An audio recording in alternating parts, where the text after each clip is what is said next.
नमस्कार, प्रणाम, जोहार। मैं दीपक अपने यूट्यूब चैनल DS24 स्टडी में आपका हार्दिक स्वागत करता हूं। आज का 5वां लेक्चर है। इससे पहले हम 4 वीडियो अपलोड कर चुके हैं। अगर आपको देखना है तो नीचे डिस्क्रिप्शन बॉक्स में लिंक दिया रहेगा, आप डायरेक्ट जाकर चेकआउट कर सकते हैं।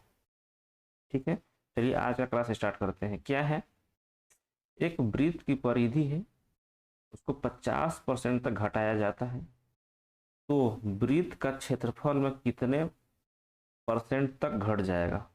ठीक है, बोला है कि वृत्त की परिधि को 50% घटाया जाता है तो वृत्त का क्षेत्रफल कितने परसेंट घटेगा। ठीक है, वृत्त का परिधि कितना होता है, सरकमफ्रेंस इसको बोलते हैं। परिधि कितना होता है, परिधि परिधि होता है आपका 2 पाई आर। एरिया कितना होता है, सर्कल का एरिया कितना होता है, पाई r²। इसमें आपको देखिए 2 पाई जो है ये मेरा क्या है, कांस्टेंट ही, बदलने वाला है नहीं। क्या बदलेगा, तो आपका रेडियस बदलेगा। एरिया में क्या बदलेगा, पाई तो बदलेगा नहीं, पाई का वैल्यू कितना होता है 22/7 या 3.14। ठीक है, यहाँ भी क्या बदलेगा, रेडियस ही बदलेगा। ठीक है, कुछ भी कर लीजिए, यहाँ पे रेडियस बदलेगा, यहाँ भी रेडियस बदलेगा। ठीक है, तो केवल हम रेडियस से खेलेंगे। ठीक है, 50% का कमी होता है परिधि में, यानी रेडियस में। ठीक है, ठीक है, 50% को हम फ्रैक्शन में लिखिए, कितना आएगा, 50% को फ्रैक्शन में 1/2 लिख सकते हैं। ठीक है, घट रहा है इसीलिए माइनस करेंगे। ठीक है, कंडीशन बनाएंगे, क्या है, बिफोर, ये बिफोर का कंडीशन है, ये वाला अभी का कंडीशन है, नाउ का। ठीक है, 2 पाई आर मतलब परिधि, केवल आर से मतलब है हमको। ठीक है, आर हम पहले 2 मानेंगे, आर पहले हम 2 मानेंगे, एक का कमी हो जा रहा है तो अब एक बच रहा है। ठीक है, अब उसका हम क्षेत्रफल देखेंगे जो कि r² पर डिपेंड कर रहा है। ठीक है, r का स्क्वायर पे, तो 2 का स्क्वायर करेंगे क्योंकि रेडियस को 2 माने हैं हम, तो रेडियस का स्क्वायर करेंगे, 2 का स्क्वायर करेंगे तो 4 आ जाएगा। ठीक है, और 1 का स्क्वायर करेंगे तो 1 आ जाएगा। ठीक है, अब यहाँ से आप देख लीजिए, परिधि पहले 2 था, 2 पाई आर, परिधि पहले 2 था, अब 1 हो जाएगा। ठीक है, उसी एरिया पहले 4 था, अब एरिया 1 हो जाएगा। ठीक है, तो एरिया में कितना का डिक्रीमेंट हुआ है, कितना घटा है, तो 3 का घटा हुआ है। ठीक है, 3 घटा हुआ है, कहाँ से घटा हुआ है, 4 से घटा हुआ है। पहले 4 था, अब 1 हुआ है, 4 से घटा हुआ है। ठीक है, इंटू 100, 3/4 को आप वो आसानी से पता है कि कितना लिखते हैं हम, 75% लिखते हैं। ठीक है, ऐसे भी काट दीजिएगा, 4 से 25 बार में कटेगा, 25 इंटू 3 करेगा तो 75 आएगा। ठीक है, चलिए डायरेक्ट चलते हैं अब अगले क्वेश्चन पे। क्या है, विक्की कौशल और कैटरीना कैफ किसी काम को 16 दिन में कर सकते हैं, जबकि विक्की कौशल अकेला उस काम को 24 दिन में कर सकता है। कैटरीना कैफ अकेला उस काम को कितने दिन में कर सकती है, ये आपका क्वेश्चन है।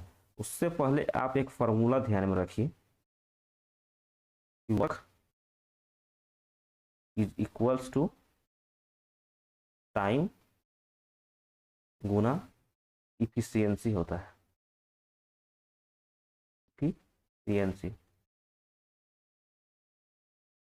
ठीक है, मतलब काम, जो आपका काम है, बराबर समय, समय गुना क्षमता। क्षमता मतलब क्या, कि एक दिन में कितना काम कर सकता है, एक घंटे में कितना काम कर सकता है। जैसा टाइम दिया रहेगा ना उसी के अनुसार, मान लीजिए कि टाइम दिया रहेगा आपका घंटे में, तो हम पता करेंगे कि 1 घंटे में कितना काम कर सकता है। अगर टाइम दिया है दिन में तो हम पता करेंगे 1 दिन में कितना काम कर सकता है। ठीक है, अगर टाइम दिया है मिनट में तो हम पता करेंगे कि 1 मिनट में कितना काम कर सकता है। ठीक है, ये टाइम पर डिपेंड है। ठीक है, ये आपको ध्यान में रखना है, ये फॉर्मूला। ठीक है, चलिए हम इसी पे अब क्वेश्चन लगाते हैं। क्या है, कलर चेंज कर लेते हैं। ठीक है, कलर चेंज कर लेते हैं इसका। क्या है, जो विक्की पाजी हैं, विक्की पाजी 24 दिन में काम कर सकते हैं, काम सेम है।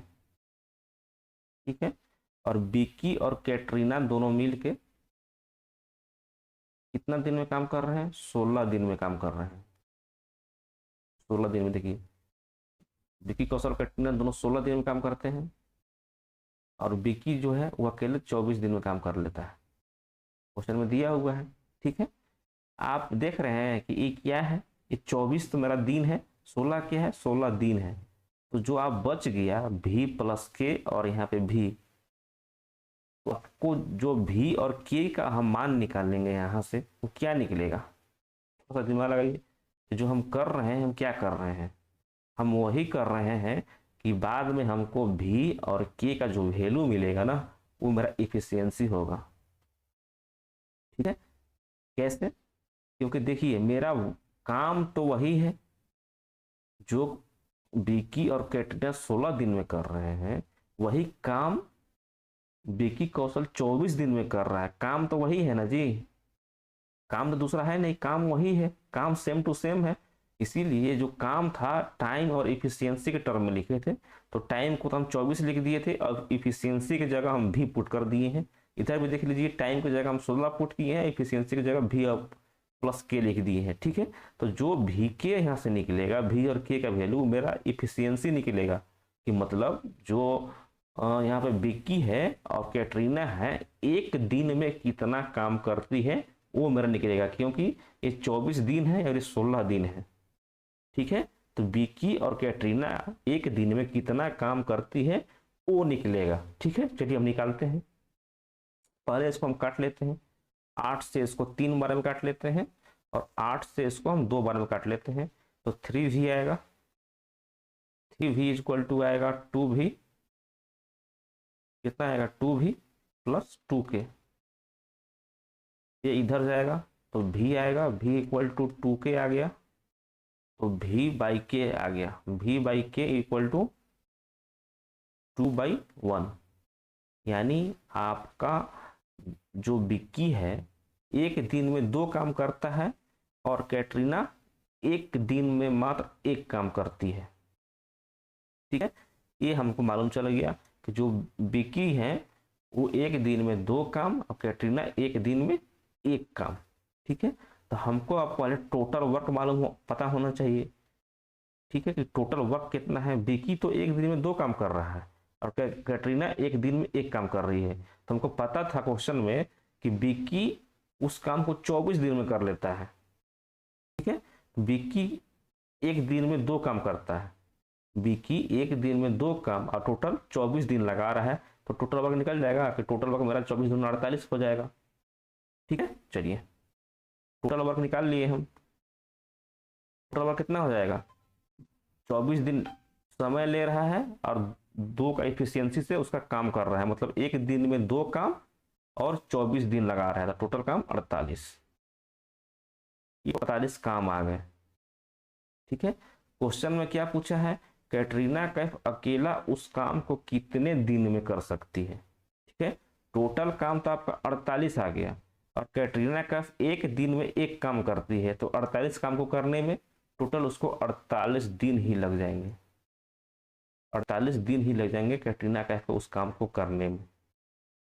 ठीक है, 48 समझ में आ गया।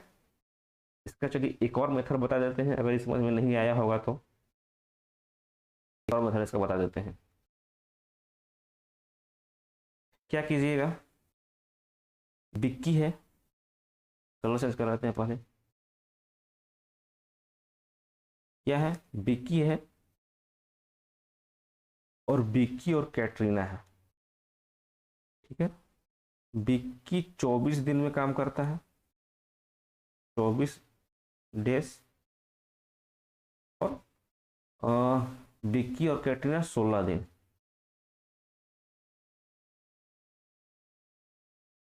ठीक है, 24 और 16 का एलसीएम ले लीजिए, मतलब लघुत्तम कर दीजिए, कितना आएगा 48। ठीक है, आपको हम पिछला स्लाइड पे फॉर्मूला बताए थे, कि वर्क इक्वल टू टाइम गुना इफिशियंसी होता है। ठीक है, तो ये जो आपका इफिशियंट जो 48 है ना, ये आपका वर्क आ गया है। जो आप एलसीएम लेते हैं ना, वो आपका वर्क आता है। बस आपको ये याद रखना है कि जो हम एलसीएम लिए हैं वो वर्क आता है। ठीक है, ये टाइम दिया हुआ है, वर्क 48 है और टाइम दिया हुआ है 16। वर्क कितना है 48 है और टाइम दिया हुआ है 16, तो हमको इफिशियंसी हम निकाल सकते हैं।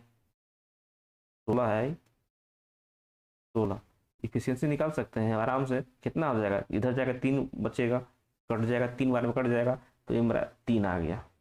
ठीक है, ऐसे भी देखिएगा 16 से 48 करना है तो हम यहाँ 3 पुट करेंगे तभी 48 आएगा। सेम उसी तरह देखिए 24 गुना 2 करेंगे तभी 48 होगा। ठीक है, तो यहाँ पे जो विक्की पाजी का एफिशिएंसी है वो 2 आ गया है, और ये दोनों को मिला के विक्की पाजी और कैटरीना कैफ के दोनों को मिला के कितना आया है, 3 आया है। ठीक है, तो आप कह सकते हैं कि विक्की जो है उनका एक दिन में 2 काम करते हैं, अब कैटरीना एक दिन में केवल एक ही काम करती है, क्योंकि दोनों का मिला के 3 था, तो विक्की का 2 हो जाएगा, कैटरीना का केवल 1 हो जाएगा। ठीक है, ये आपका इफिशियंसी आ गया। टोटल वर्क कितना था 48। ठीक है, तो विक्की पाजी 48 बाई 2, विक्की पाजी तो 24 दिन में कर देंगे, जो कि क्वेश्चन में भी दिया हुआ था। ठीक है, हमको कैटरीना का निकालना था, तो कैटरीना 48 काम को 1 का एफिशिएंसी से टोटल 48 दिन ही लगाएगी। ठीक है, 48 दिन ही लगाएगी। ठीक है, आपको कौन सा मेथड पसंद आया आप अपना सकते हैं। ठीक है, चलिए आगे चलते हैं। एक गांव की संख्या 5% वार्षिक दर से वृद्धि होती है। इसके वर्तमान जनसंख्या 1852 है, तो 3 वर्ष पहले गांव की जनसंख्या कितनी थी? 3 वर्ष पहले का पूछ लिया है। ठीक है, चलिए 5% को आप कितना लिखिएगा फ्रैक्शन में, 1/20, और विधि है तो +1 कर देंगे। ठीक है, चलिए ये क्या था बिफोर, और ये अभी का कंडीशन, मतलब अभी क्या चल रहा है। तो पहले 20 था, ठीक है, और उसके बाद अभी क्या है, 1 बढ़ जा रहा है 21, ये पहले साल का होगा। 3 वर्ष पहले का हमको निकालना है, 3 वर्ष पहले का।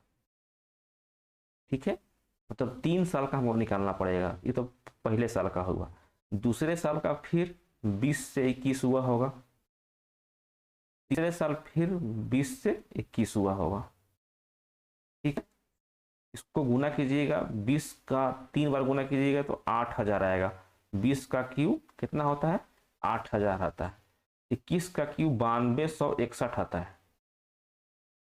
ठीक है, तो देखिए ये आपका पहले का है, 3 साल ये पहले का है, और ये नाउ अभी का है। ठीक है, तो आपको क्या दिया हुआ है, ये अभी वाला जो है इसी का वैल्यू दिया हुआ है 185220। देखिए वर्तमान वैल्यू है, जो कि अभी माने है, मेरा नाउ अभी वाला है।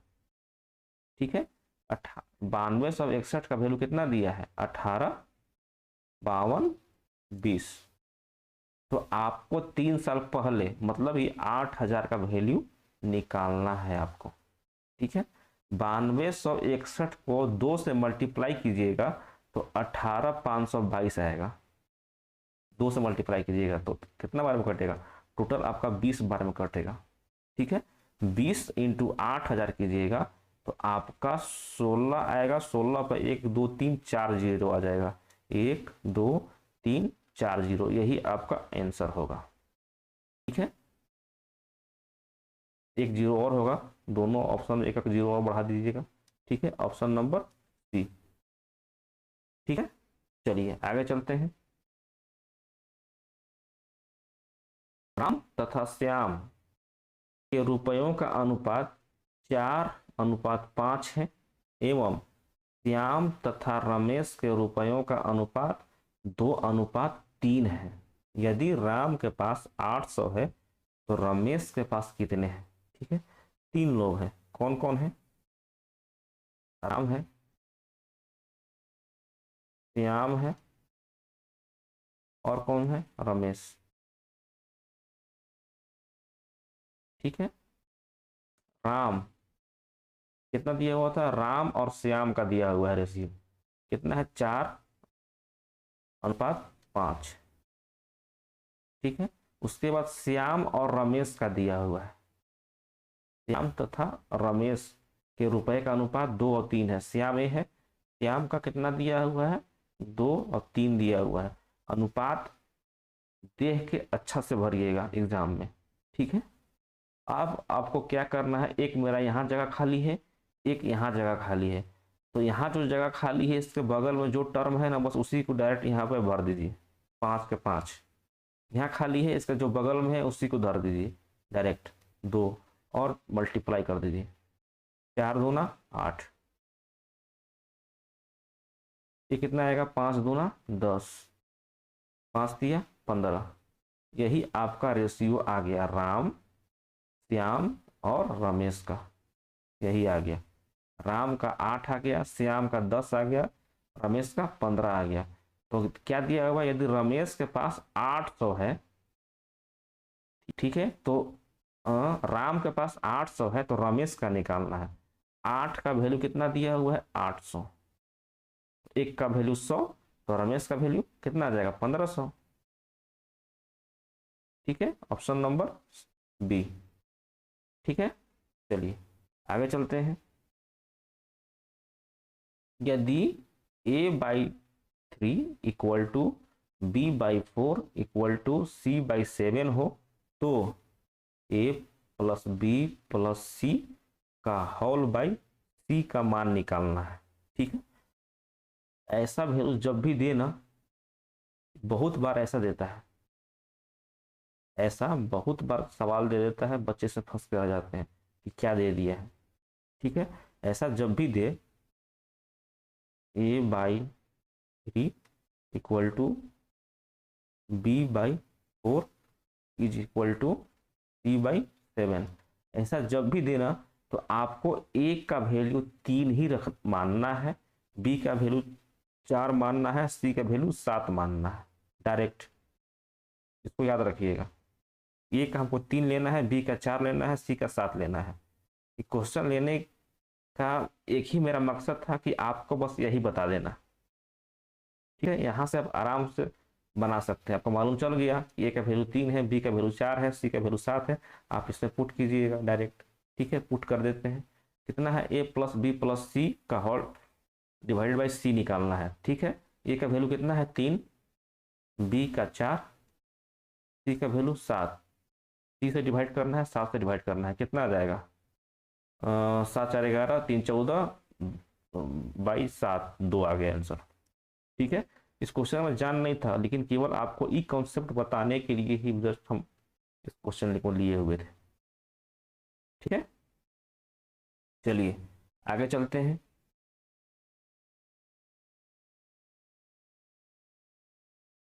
नंबर क्या है? संविधान संशोधन द्वारा 8वीं अनुसूची में संथाली भाषा को जोड़ा गया। ठीक है, आपको क्वेश्चन से मालूम चल गया होगा कि जो मेरा 8वीं अनुसूची है किससे रिलेटेड है? तो भाषा से। ठीक है, मेरा मूल संविधान में टोटल 8 ही अनुसूची थे। कितने अनुसूची थे? टोटल 8। ठीक है, लेकिन अभी कितने हैं? तो टोटल अभी 12 अनुसूचियां हो गई हैं।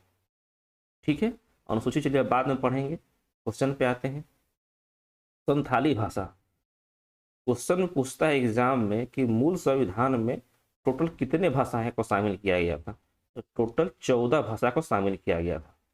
ठीक है, बाद में हम लोगों ने 8 भाषा को और जोड़ दिया, टोटल 22 भाषा हो गए हैं अभी।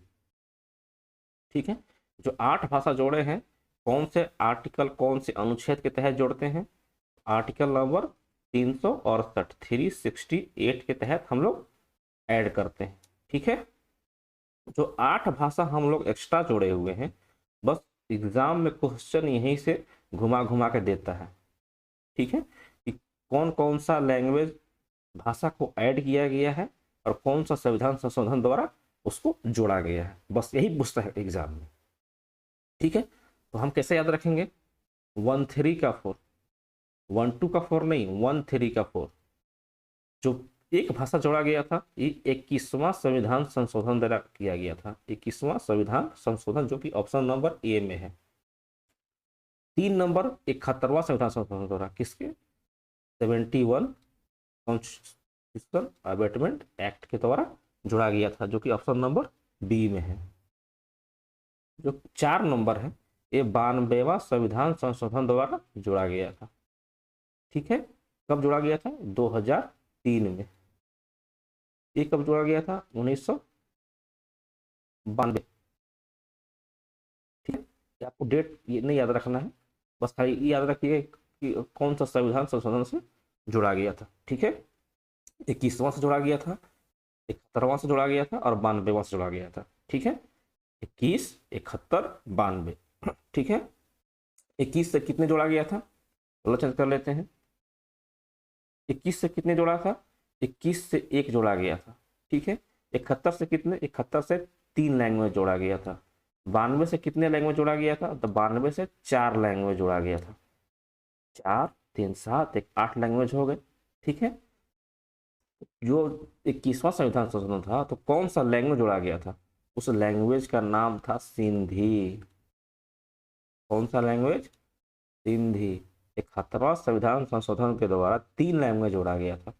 कौन कौन से लैंग्वेज थे, तो कोंकणी कहाँ बोला जाता है, गोवा में।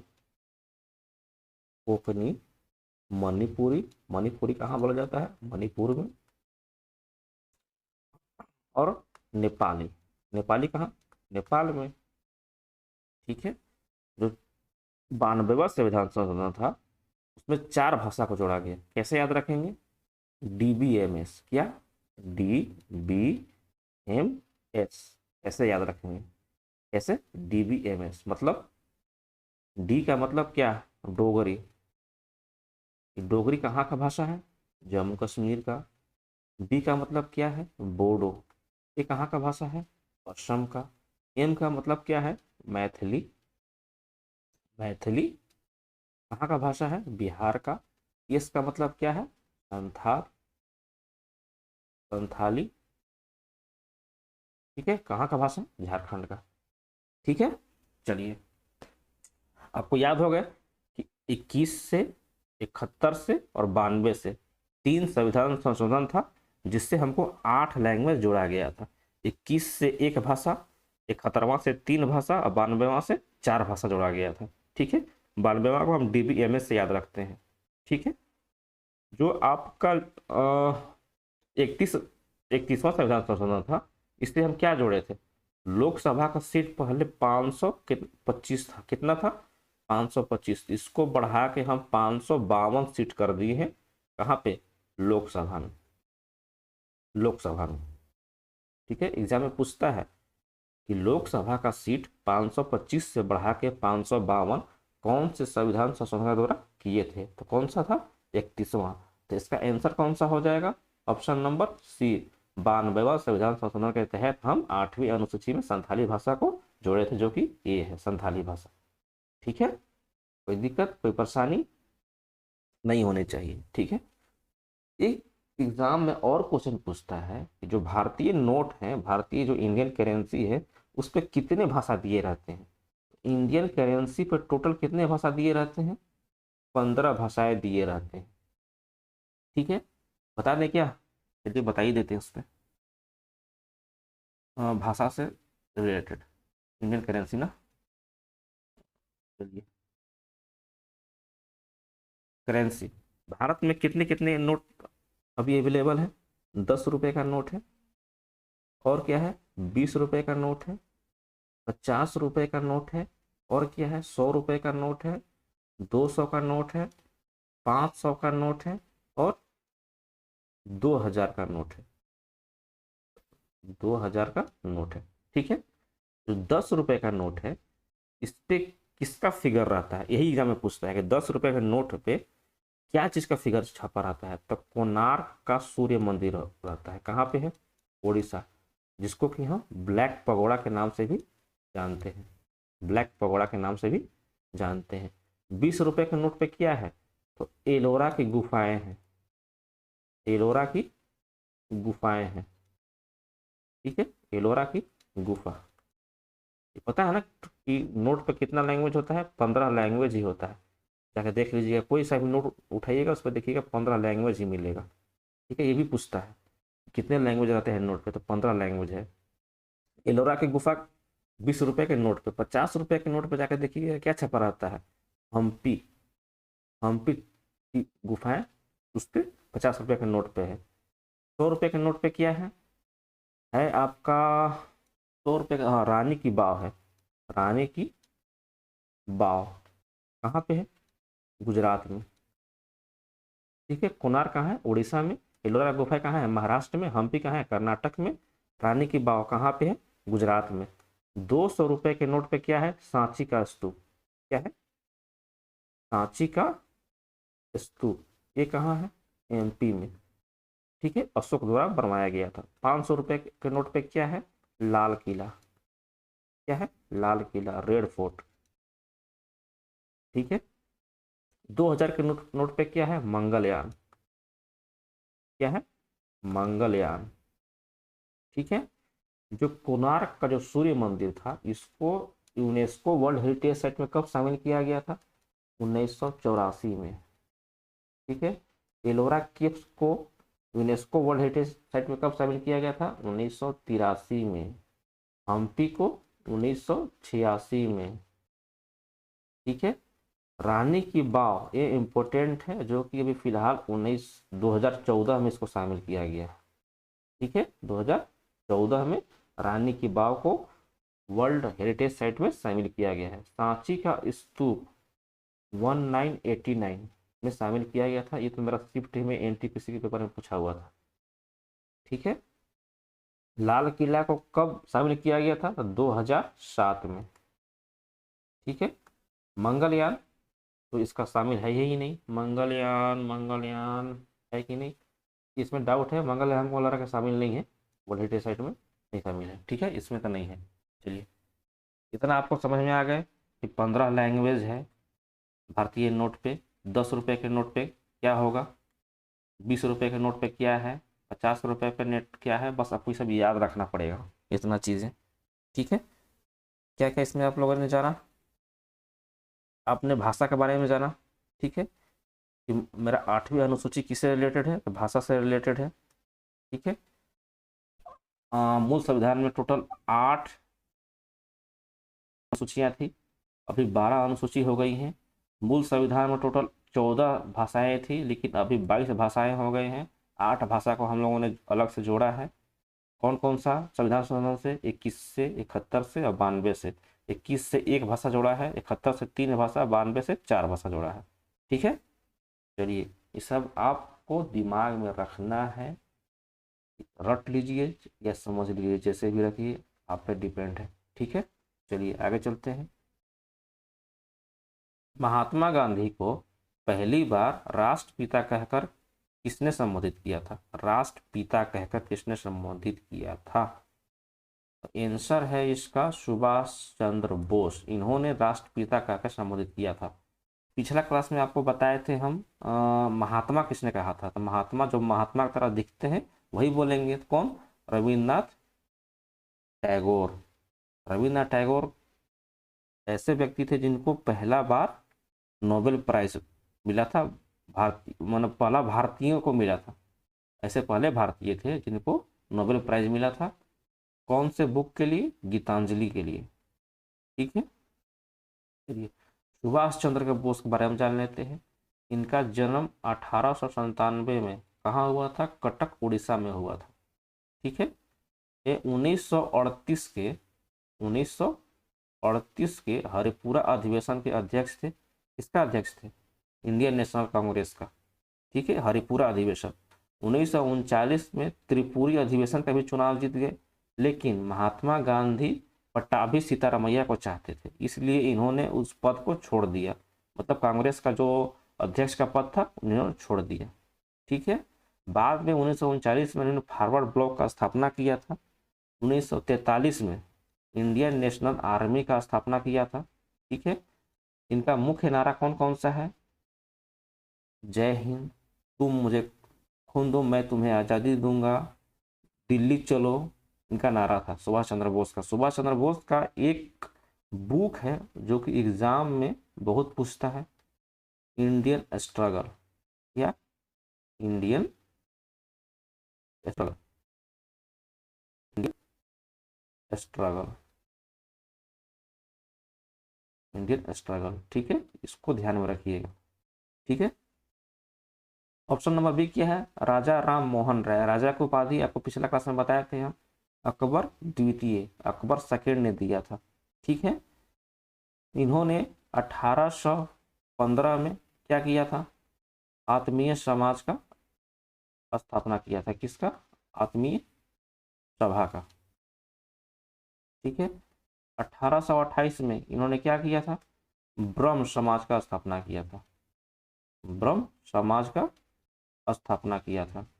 1829 में क्या किया था राजा राम मोहन राय ने?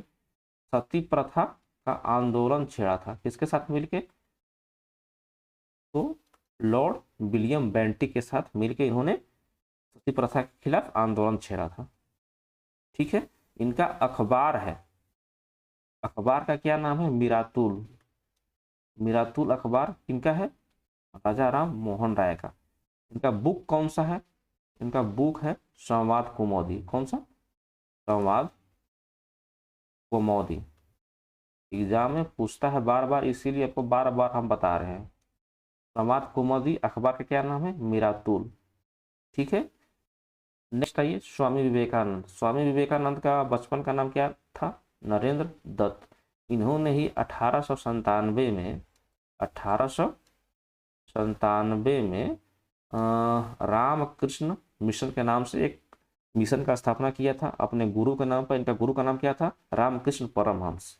ठीक है, 1893 में, 1893 में यूएसए के एक शहर है शिकागो में, उन्होंने पहला बार हिंदी में भाषण दिया था और यूज किया था मेरे प्यारे भाइयों एवं बहनों। ठीक है, स्वामी विवेकानंद। ठीक है, चलिए नेक्स्ट क्या है? सरदार वल्लभ भाई पटेल। सरदार की उपाधि किसने दिया था? बारदौली की महिलाओं ने। बारदौली का सत्याग्रह कब हुआ था? 1928 में। ठीक है, सरदार वल्लभ भाई पटेल, और इनको क्या नाम से जाना जाता है? इंडियन बिस्मार्क के नाम से भी जाना जाता है, भारतीय बिस्मार्क, भारतीय बिस्मार्क के नाम से सरदार वल्लभ भाई पटेल को जाना जाता है। आयरन मैन ऑफ इंडिया के नाम से भी जाना जाता है, आयरन मैन ऑफ इंडिया के नाम से भी इनको जाना जाता है। अच्छा, आयरन मैन तो इनको जाना जाता है, आयरन वुमेन ऑफ इंडिया के नाम से किसको जाना जाता है? इंदिरा गांधी को। किसको? इंदिरा गांधी, इंदिरा गांधी। इंदिरा गांधी पहली महिला प्रधानमंत्री थी। ठीक है, पहली महिला थी भारतीय जिनको कि भारत रत्न मिला था। पता है, पहली भारतीय महिला जिनको भारत रत्न मिला था तो इंदिरा गांधी। ठीक है, चलिए और क्या था? चलिए, अच्छा एक आपको तो बता दिए ना कि महात्मा किसने कहा था? रविन्द्रनाथ टैगोर ने कहा था। ठीक है, चलिए इसमें होगा। चलिए हम आगे चलते हैं। अब मुंशी प्रेमचंद्र का मूल नाम क्या था? मुंशी प्रेमचंद्र, एनटीपीसी का सवाल है। मुंशी प्रेमचंद्र का मूल नाम क्या था? ठीक है, मूल नाम था उनका धनपत राय। ठीक है, इनका जो भी जैसे कफन था और सा कफन कम्बन करके कुछ और इनका लेखक था, इनका लेखक से जो भी इनका मतलब फेवरेट फेवरेट जो बुक है ना, वो आप एक बार देख लीजिएगा। ठीक है, कफन है और हमको याद नहीं आ रहा है अभी, लेकिन उनका बुक आप देख लीजिएगा मुंशी प्रेमचंद्र का। ठीक है, इनका नाम क्या है? धनपत राय। ठीक है, मूल शंकर किसका नाम था? दयानंद सरस्वती का। किसका था? स्वामी दयानंद सरस्वती का। ठीक है। दयानंद सरस्वती आर्य समाज का संस्थापक थे। किसका? आर्य समाज। और आत्मीय समाज का कौन सा था? राजा राम मोहन राय। ये आर्य समाज के संस्थापक थे। इन्हीं ने ही नारा दिया था, वेदों की ओर लौटो, वेदों की ओर, वेदों की ओर लौटो। ठीक है, चलिए। मूलशंकर हो गया दयानंद सरस्वती का। विष्णुगुप्त किसका नाम था? विष्णुगुप्त नाम था आपका चाणक्य का, चाणक्य का। इनका और क्या नाम था? कौटिल्य।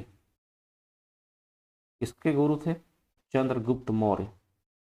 ठीक है। इनका पुस्तक का क्या नाम था? पुस्तक का नाम पूछता है तो क्या नाम था? अर्थशास्त्र। क्या था? अर्थशास्त्र। ठीक है। रामतनु पांडे किनका नाम था? रामतनु पांडे नाम था तानसेन का। किसका नाम था? तानसेन का। किसके दरबारी थे तानसेन? अकबर का दरबारी थे। ठीक है।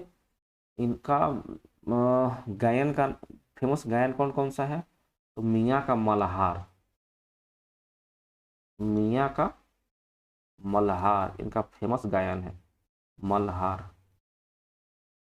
ठीक है। मियाँ का सारंग, जितना मतलब मियाँ मियाँ करके आए, अगर मियाँ का सारंग, मियाँ का कुछ, तो आपका तानसेन का ऑप्शन में लगा के आप निकल जाइएगा। ठीक है। चलिए कुछ और मूल नाम जान लेते हैं। लक्ष्मीबाई, लक्ष्मीबाई का मूल नाम क्या था? छबीली या मनु। ठीक है।